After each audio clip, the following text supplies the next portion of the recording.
because today we are going to look at the new standard ERC-404 that has caught the Ethereum world by storm. Is it a revolutionary new standard? Is it a marketing ploy? Is it something else entirely? We are going to crack the code, so let's dive in super quick. First off, what is the new Ethereum 404 standard? First off, it is not a standard. It is a proposed standard for the Ethereum protocol that aims to create hybrid assets by combining the fungibility of the ERC20 token with the uniqueness of NFTs or non-fungible tokens. The 404 in the ETH is a play on page not found. That error is what signifies its experimental nature. It's just a nod at utilizing things different than we intended to do. So when we look at the 404, here's how it works. Basically, the idea is that it enables us to fractionalize ownership. Imagine you have a valuable painting that is worth $1 million. You could never have people purchase a piece of that painting because it is cost prohibitive. If we fractionalize that painting into 1,000 pieces, now that $1 million is a little more manageable.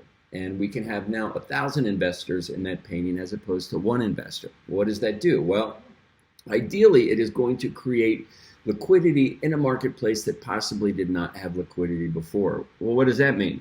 Well, there's only so many people that can afford to buy a $1 million painting.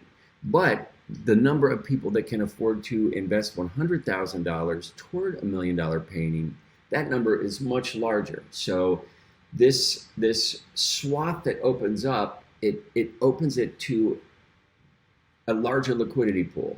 And the idea is that liquidity is life force, especially in cryptocurrency. If there is no inflow and outflow, the coin is dead or the currency is dead.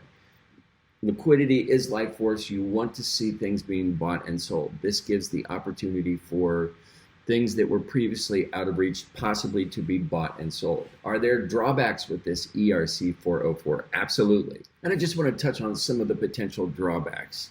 For example, fractionalized NFTs could raise some ethical considerations, such as original creator losing control over their work if it is split into smaller pieces. Additionally, there could also be regulatory implications that need to be dialed in. We need to double click on those and make sure that we are working within the boundaries.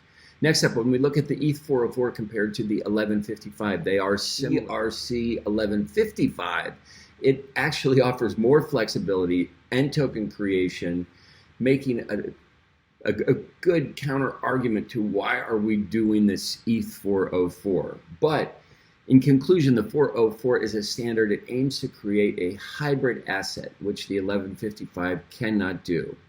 The hybrid asset is that it combines fungibility and non-fungibility into one token, the ERC20, and that ERC20 token is now tradable.